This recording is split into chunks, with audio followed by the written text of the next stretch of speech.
All right, so the more we research, the more we find information. How come they never told us in school that there were so many different people and thousands of books writing about America being possibly the old world? Just for example, we're going to get into this book today. It's called Researches into the Lost Histories of America, or the Zodiac shown to be an old terrestrial map in which the Atlantic isle is delineated so that light can be thrown upon the obscure histories of the earthworks and ruined cities of America. This is by W.S. Blackett, and as you guys can see right here, it's from 1884. We're going to try to read at least the first 4 or 5 chapters of this book. We're in chapter 1 right now. It says here, The American Question. America is a great country.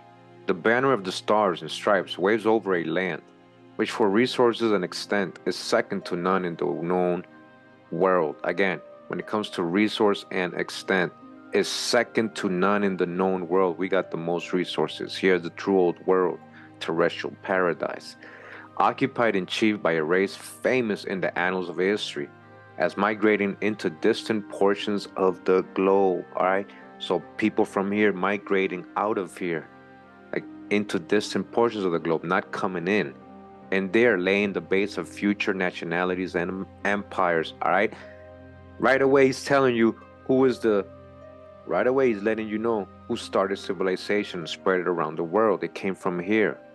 All right, and they went from here and they laid a base of future nationalities and empires around the world, admired by all the great and small nations of the old continent and envied by none. It stands out prominently as one of the greatest and mightiest portions of the earth's surface, justly proud of its enormous advantages and natural features, and confident in the skill and enterprise of its population. America looks forward in the great future, near and distant, to histories that must materially affect the peace and happiness of the whole world. Yet this great country, in the literature of the world, is destitute of history. So do you hear what he's saying? Such a great history, even though we are the founders of civilization, but when it comes to mainstream narratives and education, it's destitute of history. They don't talk about ancient America to us. In the historical antiquities of the human race, it is a blank, an absolute blank, right? Blank. They just want us to think this is blank. Its annals in the books and universities of all European nations are supposed to date from what is called the discovery of America by Columbus. You see, that's when they try to start our history. When Columbus came, they do this on purpose, right? Manifest destiny. Remember, they leave anything that's pre-Columbus out of history that was found here in America. They wrote that. No obscure and insignificant island in the vast ocean of Polynesia is more completely hidden in the remote annals of the vast past of the world's being than the great double continent of America. All right, it's been hidden. You guys listening? Told you guys it's not just me saying this. There's so many people that wrote about this. This is from 1884. They're letting you know everything we've been learning, everything I've been saying about America being the true world. He's telling you the same thing. In books on ancient history, America has no chapter. In the discussions of archaeologists concerning the ruined cities of the world, America is not mentioned.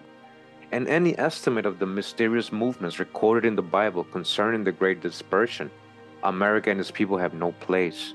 Ancient America is a non-entity, and hiatus, a vast terra incognita in the geography of the old world.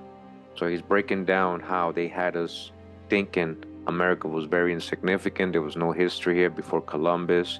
It's not the Bible lands, none of that, right? They left out ancient America out of all that world history, so-called old world. The only thing which acts as a sort of shadow of a shade in history, touching this great question, relates to some obscure tradition given by some old author of a supposed island of great extent, which sunk in the waters of the wide Atlantic. All right, and now he's going to start talking about Atlantis. That's the only thing we ever get mentioned of ancient America. He's letting you know. But that obscure tradition has been allowed, like the island itself, to sink. They only allowed that story because they told you it sunk to make you think it didn't exist anymore. That's deep what he just said right here. It has long since been wiped out of remembrance, just like Psalms 83, right? Wipe them out of remembrance as a nation, as a ridiculous story too insignificant to notice. All right, so they were like, yeah, Atlantis existed, but it's a myth, and then it sank, so forget about it. All sensible authors have treated the sunken island as real. Any allusion to it as having connection with the vast continent of America would expose a writer to contempt. All right, so even though they say, yeah, this was probably a real place, Atlantis, they still don't connect it to America. They start calling you pseudo. Yet the tradition is all that appears in the common and received literature of Europe, relating in any way to what is now called the New Hemisphere. It is not difficult to account for the obliteration of ancient America from the annals of the earth. The poet says that the noblest study of mankind is man, but for some unaccountable reason, the study of human antiquities has been lost sight of. Antiquarianism has busied itself with tombs, ruins, and sculptures, and no money has been spared for the retention and display of stones, implements, and gods. But somehow or other, ancient ethnology and the movements of races of men in times of high antiquity have been neglected. There is no society of learned men to foster research into the remote antiquities of the human race. Even if there had been a strong desire to penetrate the darkness of high antiquity, the ancients have contrived to hand down their histories in a form so uncertain as to throw men off their guard in the pursuit of such studies. The geography of the Old World, lying hid in what curiously enough is called poetical astronomy, has led the inquirer to the heavenly bodies rather than to the surface of the globe. You hear that? They've been making you look up and worshiping gods or stars or fallen instead of looking right here in front of you or the surface. The historical documents which supply the materials for the investigation of the oldest antiquities have come down from the bards and muses of the earliest times, dressed in a garb of mystery, such as to baffle the pursuit of everybody, except the keen-witted bookworm, who has perseverance enough to stick to his books till age and blindness supervene. All right, that's deep what he just said. So they teach us history, especially ancient history, as like mythology or like, it's all like some made-up story of gods and all this stuff, aliens possibly. Like it didn't really happen, unless you're a keen-witted bookworm like we are, right? We love reading these books. You can see that it's deeper than that. There's a real history, a real origin of humans, and America has a lot to do with it. It's what he's letting you know there. Yet it is exceedingly unreasonable to suppose that the vast region of America could be destitute of histories earlier than Columbus. It is likely that 1/3 of the globe should have been unknown to the inhabitants of the other 2/3. Do you guys really think they didn't know about America? On the score of probability, it must be concluded that so great a country as North and South America must have been a component part of the known world at all periods of residence of man upon Earth.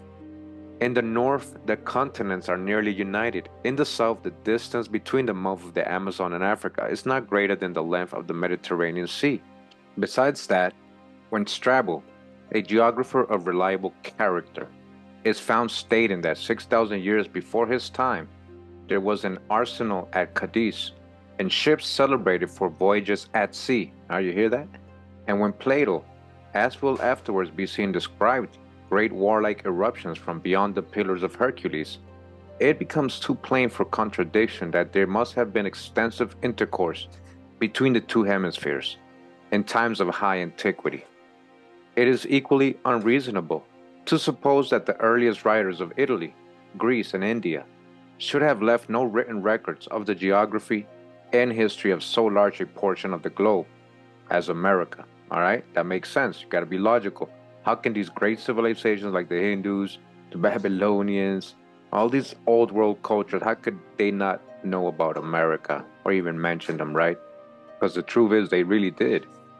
That land exhibits ocular evidences of the presence of former races in possession of building capacity who have forsaken their homes. The ruined cities of Mexico and Central America and the earthworks of the United States show that some race or races have left their homes and migrated into other lands. If so, they must have gone to the old continent. There is nowhere else to go to. The descendants of those races must have been in possession of the traditions of their forefathers. Those people were themselves addicted to writing, or they lived among others who were so that those traditions must still be extant among the records of the people that wrote them. Every now and then there appears a work written by some unknown author who wants to prove it may be that the Trojan War never took place where it is generally supposed, or that the travels of Ulysses must have been somewhere else than the Aegean Sea, and so on. Such surprising works excite a laugh, but they serve to show that the minds of thoughtful students cannot be satisfied with the ordinary interpretation and allocation of classic geography. All right? There is something wrong somewhere, some mistake that baffles the critical acumen of inquiring minds. All right? Because the true old world is America. A lot of that stuff that they said happened over there was actually over here in America. It happened over here. That's what he's talking about. But the stickler for orthodoxy in history, who adheres closely to received opinions, is himself often puzzled to account for a great many things with which he is familiar. How Oceanus and Tethys, the parents of 3,000 rivers, and all of the gods besides, should be the stem parents of the Greek people. How the banner of Corinth should be a flying horse that sprang from the blood of the Medusa. How the first king of Italy should have been a faun, dressed in all the toggery of a goatman, and so on. It is quite time that someone should try to explain the mystery that underlies such improbable circumstances, and discover the secret that would give to acknowledged history the element of veracity.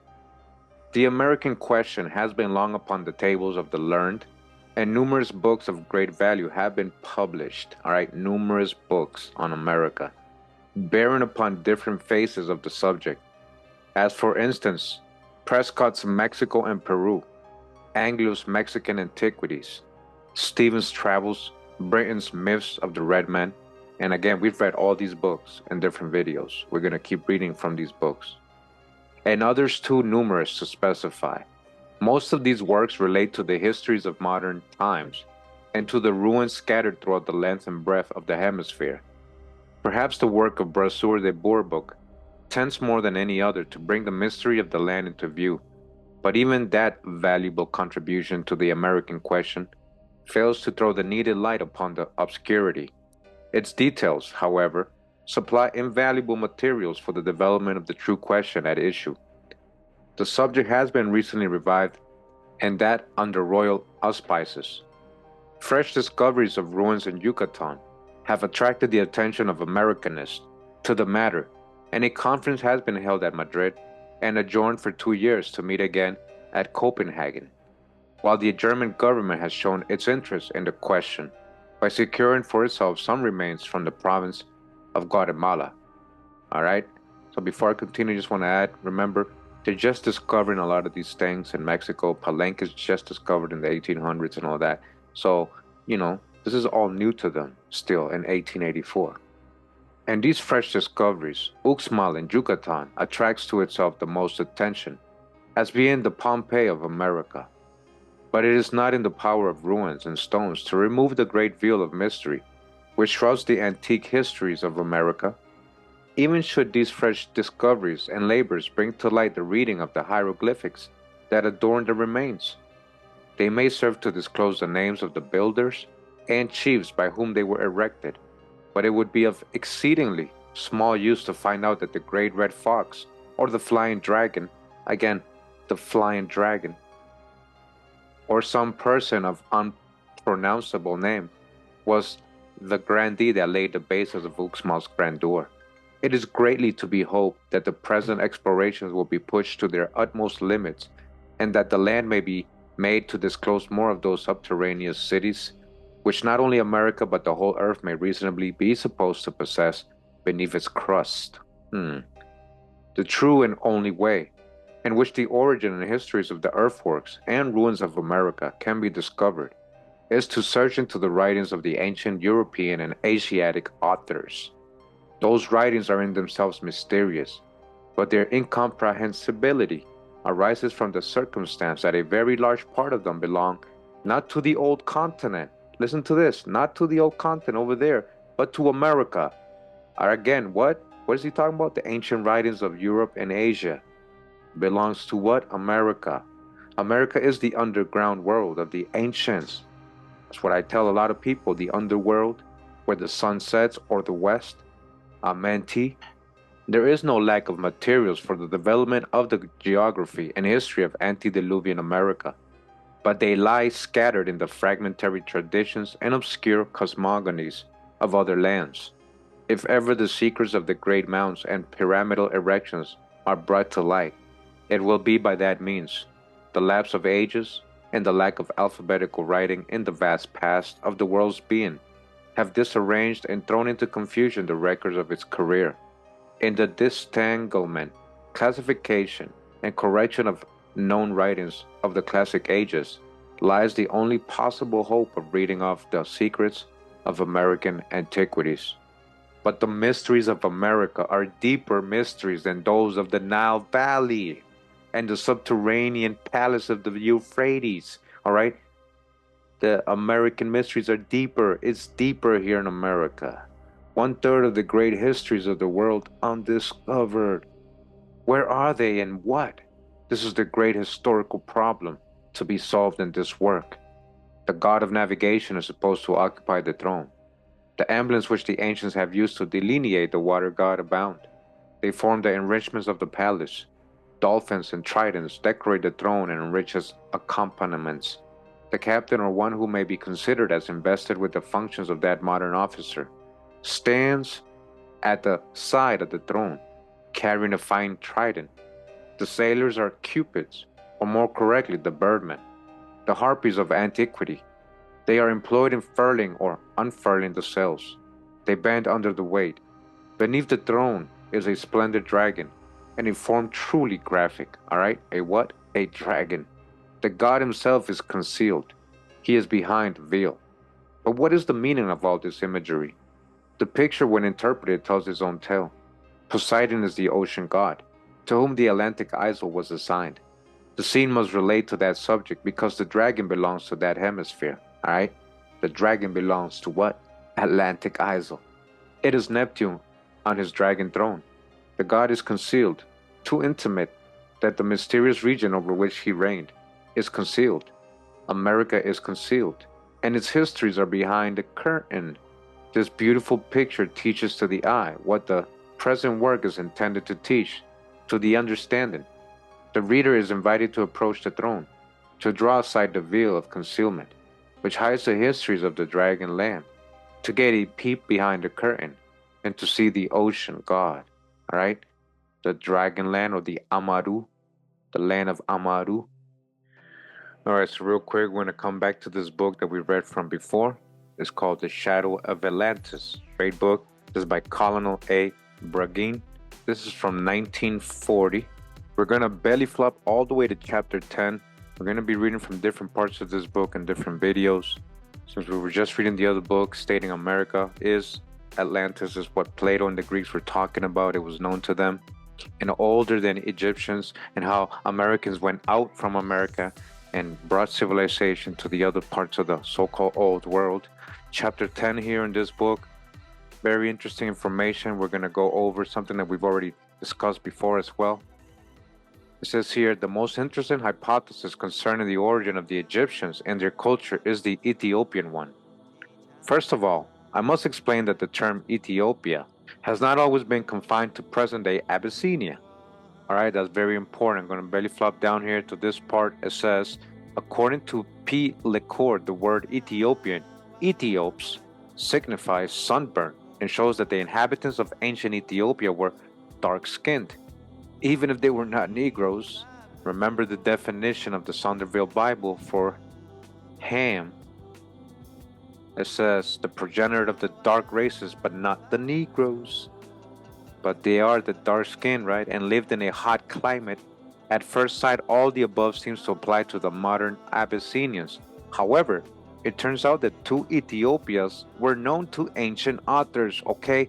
Major one right there. We've gone over this, the two Ethiopias, the Western Ethiopians and the Eastern Ethiopians that the Greek talked about.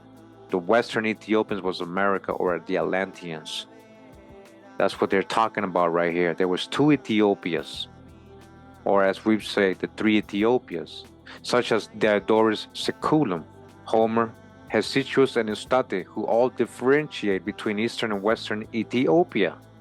Diodorus affirms that the ancient Egyptians took their hieratic writing, sculpture, and some of their other knowledge from the Ethiopians. All right, which ones? The Western ones. Virgil supplements this information by stating that the sun sets in Ethiopia, where the giant Atlas, all right, we're going to be talking about Atlas, supports the universe on his mighty shoulders. All right, Atlas, we've already gone over. That is an Atlantean. He is from America. So they're saying Homer specified what Ethiopian he was talking about. He was talking about the ones in America. This tradition of the Western situation of Ethiopia survived into the Middle Ages. At least we observed that one of the medieval maps calls the Southern Atlantic Oceanus Ethiopeicus, all right? That's a big one. And yes, the Atlantic Ocean was called the Ethiopian Ocean. Other ancient authors are even more specific and identify Ethiopia with Atlantis. Ethiopia, the Western Ethiopia, is Atlantis. Diodorus, for instance, in discussing Western Ethiopia, states that it was populated by the Atlanteans. All right, Western Ethiopia is the Atlanteans. Pliny's words are also worth quoting. They mean, in fact, the whole country was called Etheria, from the name of Vulcan's son. Pliny explains that originally Ethiopia was called Etheria, or Aeria. Just add an M right here, you got Ameria, and later on Atlantia. One wonders whether Aeria does not derive from the word air in Greek aether, or from ice copper. The name of Vulcan's son was Aether. Continues, says the above facts leads us to conclusions that in antiquity the name of Ethiopia was given to a region of Atlantis. This region was populated by dark-skinned people and possessed a fine climate, good air. Therefore, Ethiopia is probably more correct etymologically than Ethiopia. When catastrophes overwhelmed Atlantis, the population of this region escaped like many other refugees to Europe and Africa. They went into Africa. One would add that the migration wave which comprised these Ethiopians must have included also the Gauls, because these two people seem to have had a certain connection. I have already mentioned the similarity of their menhirs and superstitions and the presence of the tribe called Gala in Abyssinia, alright? Something we're going to get into the future videos. Who are the Gauls, alright? For a certain time, these Ethiopians inhabited the mountainous Atlas region and from there migrated to Abyssinia, which they named Ethiopia, in remembrance of their lost fatherland. These dark-skinned newcomers were much more cultured than the aborigines of Egypt of those days, and Diodorus did not exaggerate the cultural role of the Ethiopians in Egypt. The testimony of Diodorus and other authors of antiquity bring to our mind the conjectures of certain Atlantologists on the same subject. They believe that the Egyptians borrowed from the Atlanteans, their god Osiris. Alright, we know Osiris, that's the corn deity. Check out my corn videos, and that's true. Osiris was a Western deity, alright, from America. And the idea of the existence of the soul after death. The astral double was known to the Egyptians as the Ka, and it is interesting to note that the Book of the Dead, probably also borrowed from the Atlanteans, indicates that the land of Amenti, or the abode of the souls, was situated far away to the west from Egypt, beyond the Pillars of Hercules. We just read that, right? I just said America is the underworld, is Amenti, the abode of the souls, right? Thoth, Shalot, the god of the underworld, Shalot, right? Continue a little further down in the chapter, says, owing to the recent discoveries made in Central and South America, it is now possible to develop the Atlantean hypothesis of the origin of the Egyptian culture still further, tracing the origin of the pre-Egyptians themselves to America, okay? That is the origin. Remember, Caral Supe, we got the Olmec, we got the mound builders, we got the Toltec, we got the Mayas, who are the Nagas, we got the ancient world over here. The fact is that in many countries of the New World have been found traces of a prehistoric race which had much in common with pre-Egyptians. G. Hurley and E. Valcarcel, for instance, affirmed the Andean origin of pre-Egyptian art and culture. Richard Marsh found in the virgin forest of the Mato Grosso the remains of a culture very similar to the early Egyptian, and an identical discovery was made in Venezuela by Dr. Requena. The Frenchman A. Fraud found in the Brazilian forest a whole series of petroglyphs, texts, which seem to establish positively the eastward migration of pre-Egyptians from South America, okay? Eastward migration of pre-Egyptians from South America. All right, who populated, who civilized the rest of the world? It was ancient Americans. You guys see all the correlation, all these books that existed that they never showed us. All these people telling you the same thing. When you really study history, you see, you conclude, just like Graham Hancock recently has done, his last book, America Before, that America is the hub, the true old world. Even without any other proofs, the explorer among American antiquities is invariably impressed and puzzled by the evident resemblance between the prehistoric buildings of Mexico and Peru and the architecture of ancient Egypt. This resemblance is particularly vivid in the case of the American pyramids and majestic portals such as the famous doors of the Tiwanaku Sun Temple in Bolivia. Egypt was not the only country to build pyramids. They form a sort of pyramid belt, which begins in Armenia, the discovery of the Russian archaeologist Professor Mar and Ani, and Mesopotamia with its ziggurats passes through Egypt, and after the Atlantic Gap continues through Yucatan, the Mexican tableland, Guatemala, and San Salvador. The pyramids built by the Toltecs and Mayas are oriented in a most precise fashion, and their astronomical significance is beyond doubt. This circumstance brings to our mind the latest discoveries concerning the structure of the Great Pyramid at Gizeh. The French general Legros, in his articles in the Revue Scientifique of 1935, tells us about a mysterious prehistoric race which preceded the appearances of the Toltecs, Mayas, and other cultures people in America. This mysterious race, possessing great mathematical and astronomical knowledge, built many pyramids which were exactly orientated. Sometimes this very orientation has enabled us to date the buildings themselves and to place them between our era and 3000 BC at least. I might add here that I personally consider some of the American pyramids to be of much greater antiquity. All right? The Great Pyramid of Teotihuacan, for instance, was undoubtedly built many millennia before our era. Probably in America as well as in Egypt, there have been cases of imitation of very ancient monuments, and the Toltecs, Mayas, etc., have erected pyramids copying their ancient predecessors, and without realizing the significance of the imposing monuments of the great vanished race.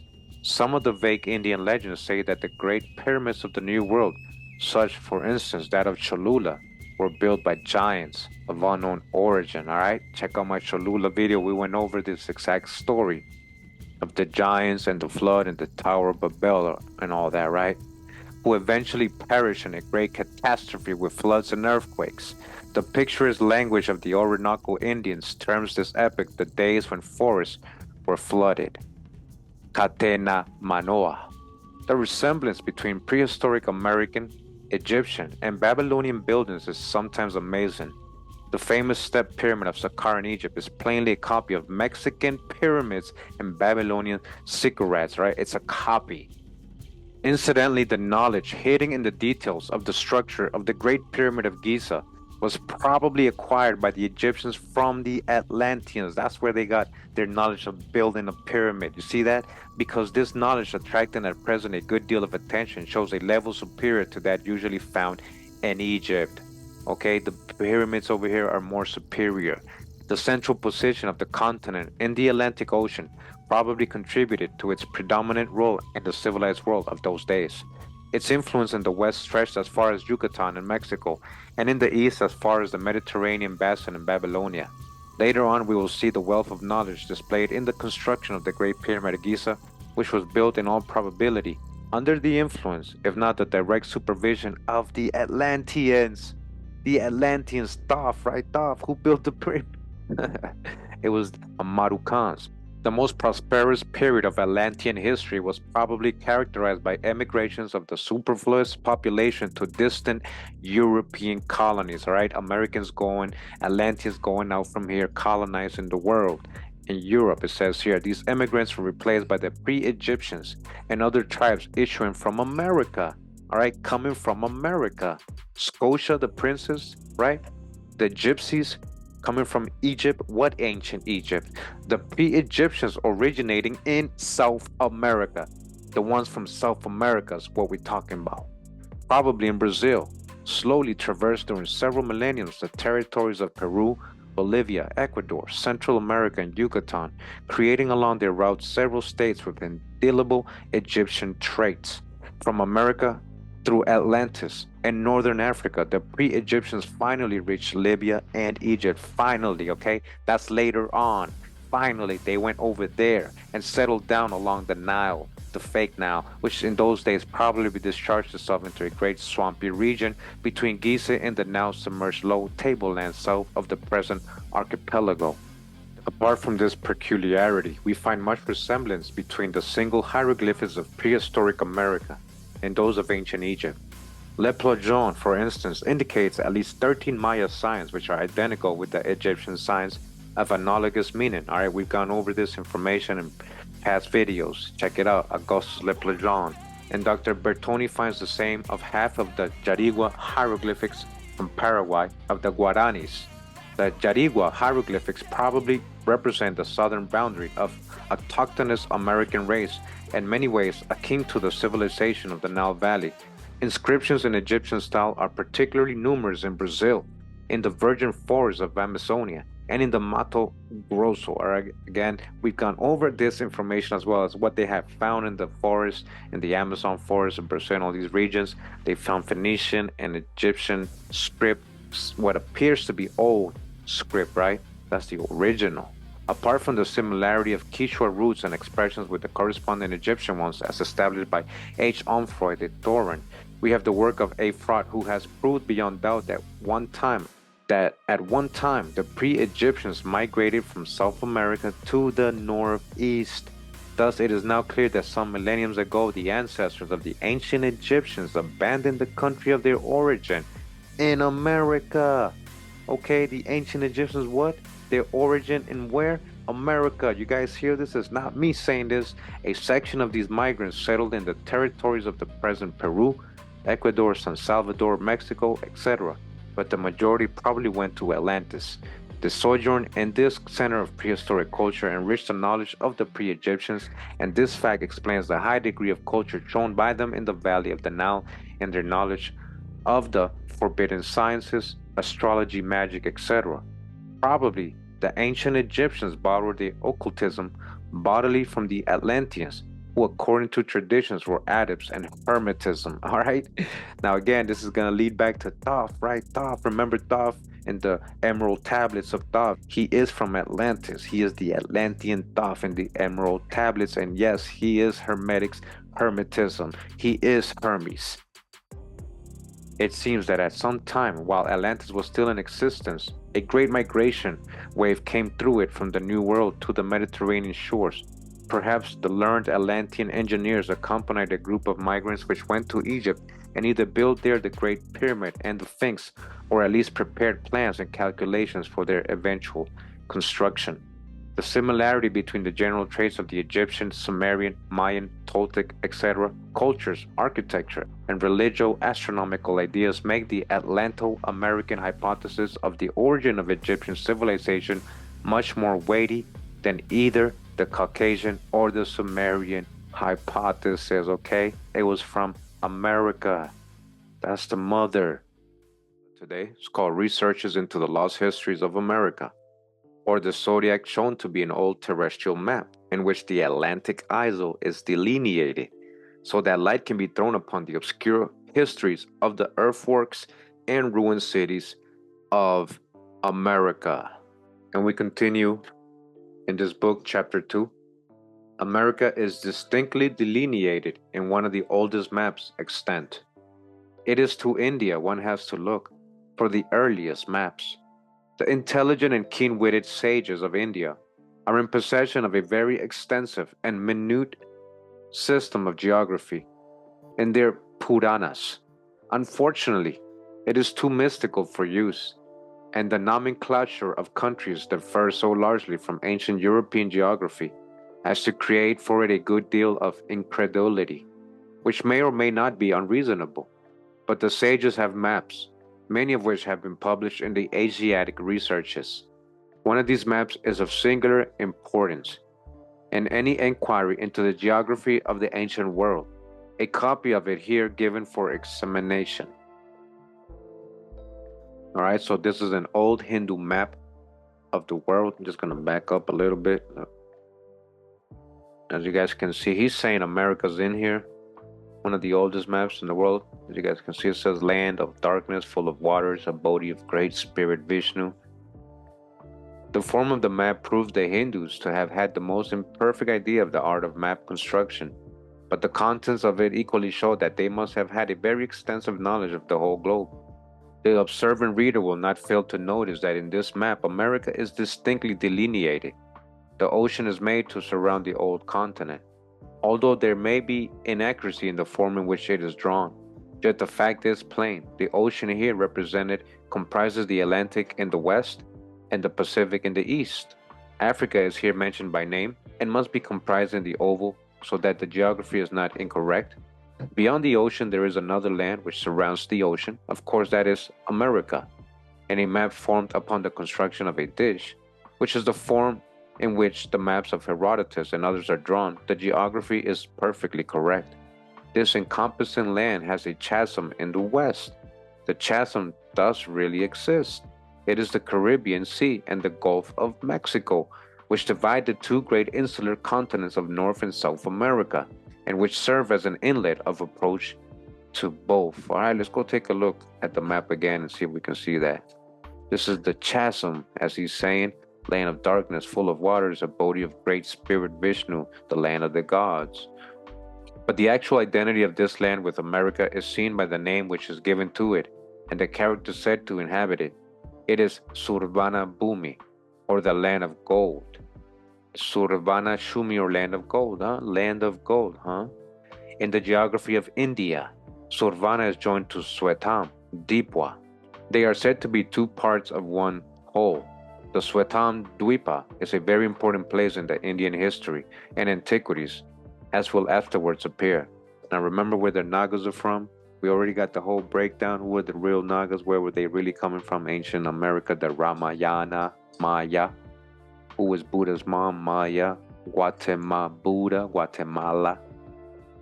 Now Vishnu is said to preside over Swetam Dwipa, so that Swetam Dwipa must be a part of America.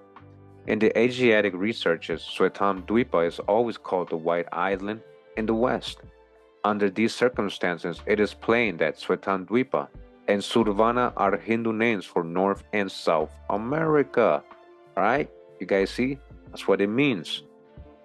Then the reader will notice that this land is called the land of darkness, and that it is full of waters, and the abode of the great spirit Vishnu, right? The great spirit.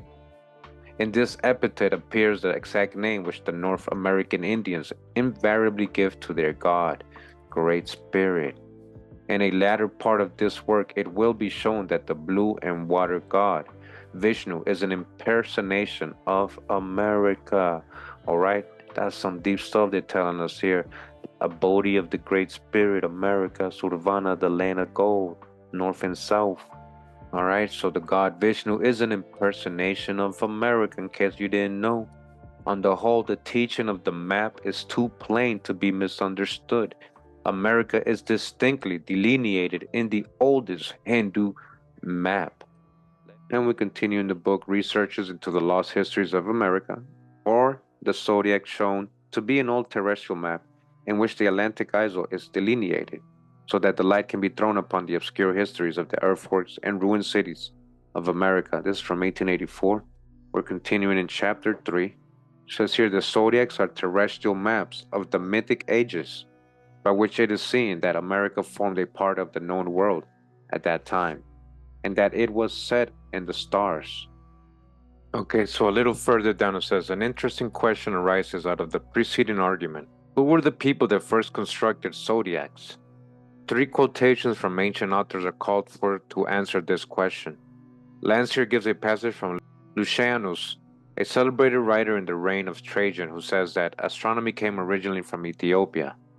He tells a story where philosophy declares to Jupiter that from the Brahmans she repaired straight to Ethiopia and thence to Egypt, whose poets and prophets she instructed and then betook herself to Babylon to instruct the Chaldeans.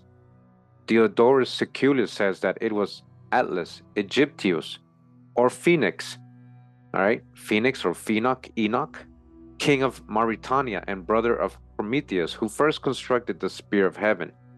The learned Brian has a quotation from the Pascal Chronicle. At the time when the Tower of Babel, Turgopoias, was erected, a certain person made his appearance in the world, who was Indus, an Indian, and said to have been of the race of Arphaxad. Okay, Arphaxad. He was famed for wisdom and astronomy. His name was Andobadius. He first delineated schemes of the heavens and instructed the Indi in that science. All right, again, a descendant of Arphaxad. That goes with our Arphaxad video, maybe with the Chaldeans. According to received opinions relating to ancient ethnology, these three quotations are irreconcilable. Josephus makes the Arphaxadites to be the Chaldeans. All right, just like in my video, Arphaxad, sons of Arphaxad and Chaldeans, Ireland, Ur of Chaldees, so that in these extracts there are no less than 5 races, and they spreading from Mauritania to India, to whom is ascribed astronomy and the zodiacs, Brahmans of India, Ethiopians of Africa, Chaldeans of Babylonia, Phoenicians of Mauritania, and Atlantides. But in the light of the present work, listen to this, where mythology is allowed to correct misconceptions of antiquity, the quotations agree. These 5 races are all Atlantides. They all come from Atlantides, all right? That's the originators. They acquired their distinctive names in the countries to which they migrate. So they were known as different things as they migrated out of Atlantis. But who are the Atlantides?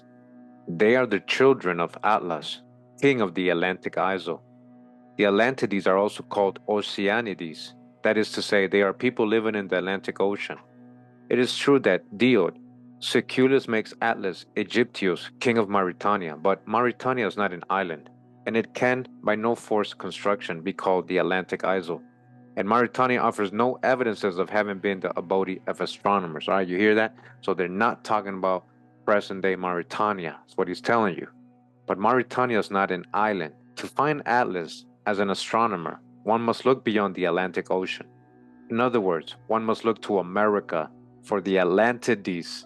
All right, one must look to America for the Atlantides, who knew all the soundings of the deep and had obelisks on which were drawn the system of heaven and earth, that is to say, zodiacal maps, descriptive at once both of heaven and earth.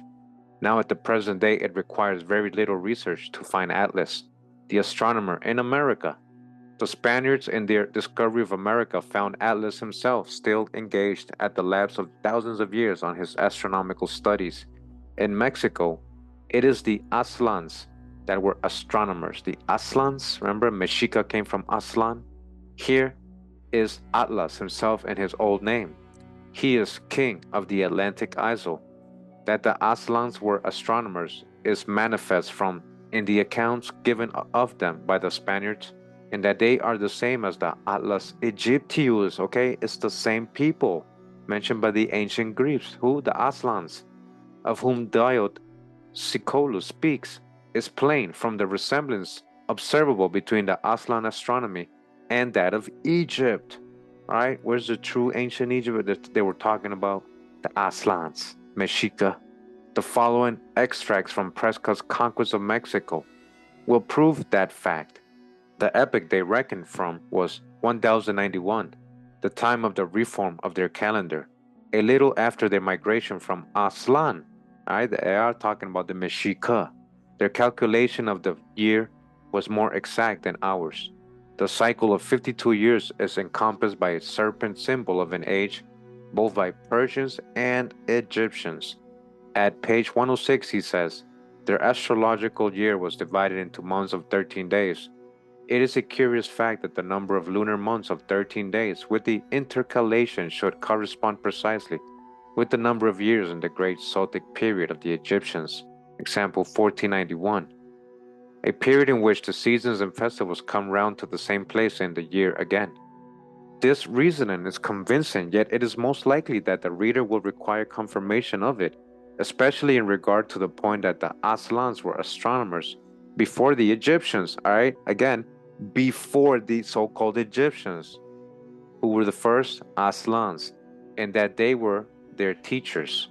It is too early in this treatise to introduce mythic pedigrees. Let the question be confined, at present, to a pictorial argument. In the great work of Lord Kingsborough on Mexican antiquities, there is the picture of Atlas himself, of which the present is a copy. A Greek atlas is given with it for comparison, right? So the Mexican atlas, you see, carrying the world, right, or the firmament. And the study of comparative mythological pictures, which are, in point of fact, a substitute for letterpress, when the identification is satisfactory. The grand point to be decided for the purpose of deducing historical conclusions is to ask the question, which is the type and which is the antitype? Which is the original and which is the copy? The rule that must decide the question is that the simple is father to the complex. The natural picture is sure to be the oldest. In this case, it is manifest that the Mexican is the oldest, because the Greek figure exhibits a much later and more advanced stage of astronomical knowledge. The Mexican atlas carries a simple vault of heaven. The Greek atlas shows that the spherical form of the earth has been discovered. The zodiacal signs have been placed in position. It is altogether later, so that the conclusion is inevitable that the American atlas is parent of the Greek. All right, it came first, the American atlas. It came first. He makes sense what he's saying. Continue a little further down, it says, if the common Greek figure of Atlas is a copy of a Mexican picture, the mythological traditions of the Titan race, of which race Atlas is the most distinguished member, must belong to America, all right? He's letting you know the Titans are from America and not to the old continent.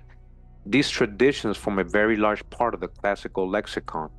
If the constellations of Egypt and Greece have any sort of identity with those of America, there must have been intercourse between the two hemispheres across the Atlantic Ocean. If the Hindus were in possession of a Mexican zodiac, and if they sent a sage to that land to study astronomy, there must have been intercourse between India and Mexico thousands of years before the present time, all right? Remember where the Nagas are really from. They're coming from America. The ancient Nagas are really the Maya, or the people who became known as the Maya. All right, so we continue in the book. This is chapter 4. It says here, evidence that America was known to the ancients in all parts of the world. From what has been advanced in the two last chapters, it is evident that the ancients must, at some time or other, have been acquainted with America. If it is drawn in their old maps, it must have formed a part of their known world. If Egypt and India received astronomical knowledge from Central America, there must have been maritime intercourse between the two hemispheres.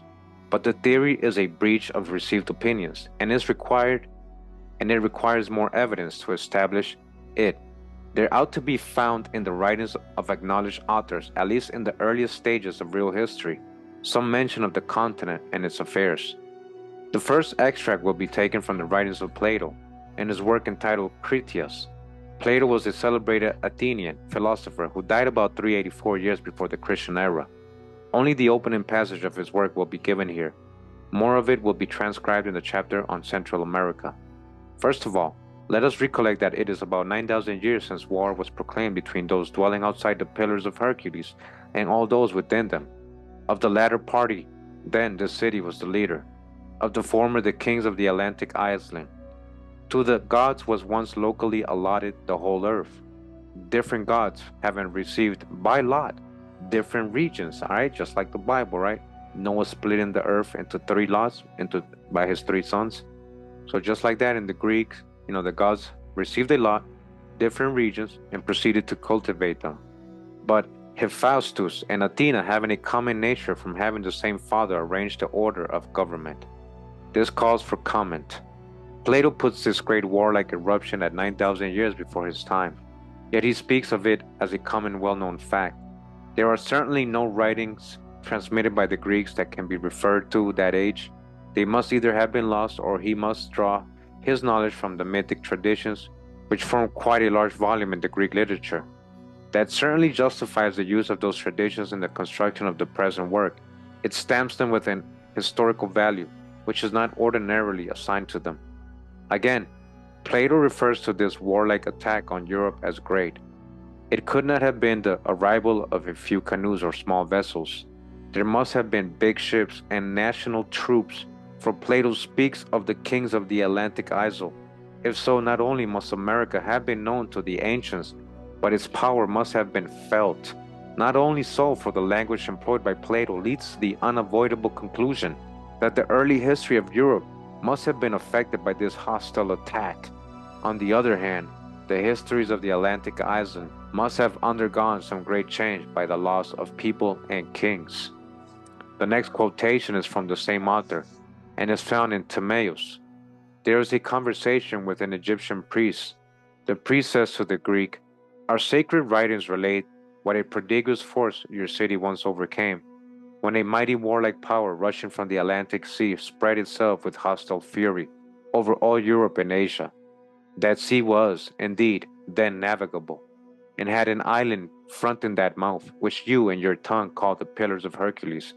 And this island was larger than Libya and Asia put together, and there was a passage hence for travelers of that day to the rest of the islands, as well as from those islands to the whole opposite continent that surrounds the real sea." Right? That's the Pacific they're talking about.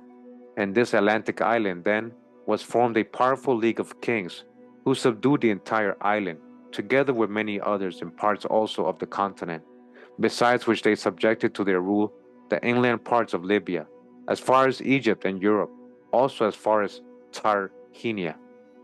Subsequently, through violent earthquakes and deluges which brought destruction in a single day and night, the whole of your warlike race was merged under the earth, and the Atlantic island itself was plunged beneath the sea and entirely disappeared, whence even now that sea is neither navigable nor to be traced out, being blocked up by the great depths of mud which the subsiding island produced. Alright, so that was the famous Atlantis story. This quotation proves that the Egyptians knew America as the Atlantic Isle. Alright, I've been telling you that. Plato says that the Atlantic Sea was navigable 9,000 years before his time, so that there must have been navigation across the Atlantic Ocean in the mythic ages. The features of the passage are exceedingly clear. The island was larger than Libya and Asia put together. That may be put roughly at 8,000 miles across, alright? Bigger than North Africa and Asia. Asia is Europe and Asia, alright? It's bigger, so America is a continent. It was reached by travelers who first landed on islands before they arrived on the mainland. That is plain enough, right? The Caribbean and all that. They, like Columbus, reached the West India Islands first. The cause of the destruction mentioned was earthquakes. This points to the volcanic regions of Central America and the Andes, where such disasters have occurred in modern times with melancholy frequency. The invasion of Africa and Europe referred to constitutes a very large portion of the mythology of all nations, and in later chapters it will be worked out in detail, throwing light on all the obscurities of history. This is the comment. Now a little argumentation is necessary. And he says, learned men generally have adopted the theory that this Atlantic Isle must be some island between the two hemispheres that has actually sunk, but the theory will not admit of the slightest examination. In the first place, it is absolutely contrary to the nature of things and therefore impossible. What is an island? An island has no independent existence. It is simply an outlying part of a continent, all right? Like the top of mountains, right? So it's really connected still. It's just sticking out, right? That's what an island is. It's just saying it's just part of a mountain that's sticking out. It's still part of another continent. So depressed at its size that water flows around it. England, for instance, is part of the continent of Europe with a shallow channel, right? So England is still connected to Europe. It's not an island, right? That's what he's letting you know. But England is just as much as a part of America as it is of France, okay? It's still connected to America too. It's just water in between, right? The waters of the Atlantic are, comparatively speaking, a small quantity of water, lying in a depression of the vast crust of the earth. To talk, therefore, of an island sinking is to talk of an island sinking not into the water, but into the crust of the earth, that is to say, into itself, which is absurd. But in the second place, if an island could sink at all, this Atlantic isle could not possibly sink in the Atlantic Ocean. Learned men who believe in the sunken island could never have measured distances.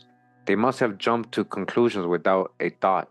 Let the Atlantic Ocean be computed at 4,000 miles across. All right, pay attention to what he's going to say. Because remember, Plato described how big Atlantis was. So if it was that big, how could it sink in the Atlantic when the Atlantic is not even that big? So listen to what he says. It says, let the Atlantic Ocean be computed at 4,000 miles across. The quotation makes the island some 8,000. How, therefore, in the name of foot rules and yardsticks, could an island 8,000 miles wide exist at all and an ocean only 4,000 miles wide, to say nothing of sinking? The theory may be dispatched as a joke or as an illustration of the trick of putting a shilling into a sixpenny piece. Yet upon this extraordinary blunder, the histories of the human race are written. I've been trying to explain that to everybody. It's clearly described as bigger than Asia and Libya. All right, bigger than the Atlantic Ocean itself. So how could it be in the Atlantic Ocean? All right, that was just parts of it went down, parts of it as the oceans rose. While the histories of America are veiled or supposed to have been lost, those of Africa, Europe, and Asia have been overloaded with what does not belong to them. Oh, I'm going to repeat that again. All right, Amarukans, listen up. While your history of America are veiled or supposed to have been lost, those of Africa, all right, Pan-Africanism, Europe, and Asia have been overloaded with what does not belong to them. It does not belong to them.